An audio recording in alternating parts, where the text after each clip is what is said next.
नमस्कार, पंगत तुमच्या आमचीमध्ये तुमच्या सगळ्यांचं खूप खूप स्वागत करत आहे। पावसाचे दिवस आहेत तर तरी मस्त खावंसं वाटतं की नाही।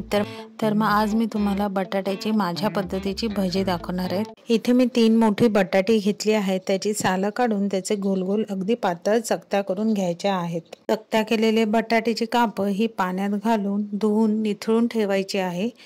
भजीचं पीठ बनवण्यासाठी इथे मी 1 कप एवढं बेसन घेतलं आहे। त्याच्यात अर्धा कप तांदळाचं पीठ, चवीनुसार मीठ आणि हातामध्ये क्रश करून मी 1 चमचा ओवा घालत आहे।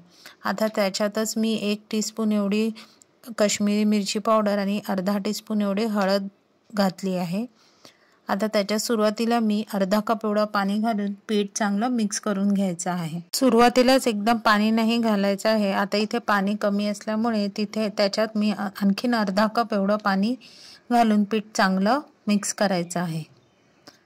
आता पुन्हा ह्याच्यात मी अर्धा कप एवढं पाणी घातलंय, म्हणजे मी इथे टोटल 1.25 कप एवढं पाण्याचा वापर केला आहे।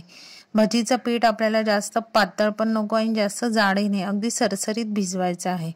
आता ह्या कापलेल्या बटाट्यांवर 2 टेबलस्पून एवढी बारीक चिरलेली कोथिंबीर आणि 1 चमचा एवढं धने, आलं, मिरची, लसूण यांची पेस्ट चांगली बटाट्यांच्या कापांना चोळून घ्यायची आहे।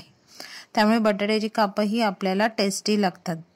आता ह्याच्यात मी साईडला गरम केलेल्या तेलाचं कडकडीत मोहन घालून पीठ चांगलं मिक्स करून घ्यायचं आहे। आता एक एक करून आपल्याला भजी तळून घ्यायची आहे। इथे आता गॅस माझा मीडियम फ्लेमवर आहे। आपल्याला तेलाचं टेम्परेचर हे जास्त हाय पण नसावं आणि जास्त कमीही नसावं, अगदी मीडियम फ्लेमवर आपल्याला एक एक अशी भजी कुरकुरीत तळून घ्यायची आहे।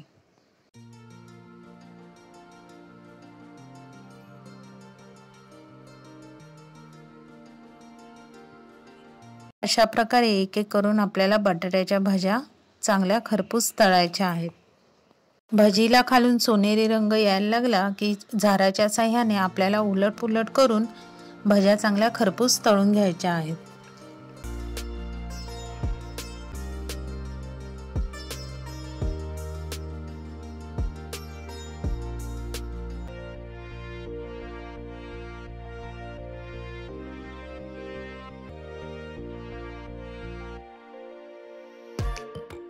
अशा प्रकारे आता एक बॅच तळून झालेली आहे, तशाच आता दुसरी बॅचही मी तळून घेत आहे।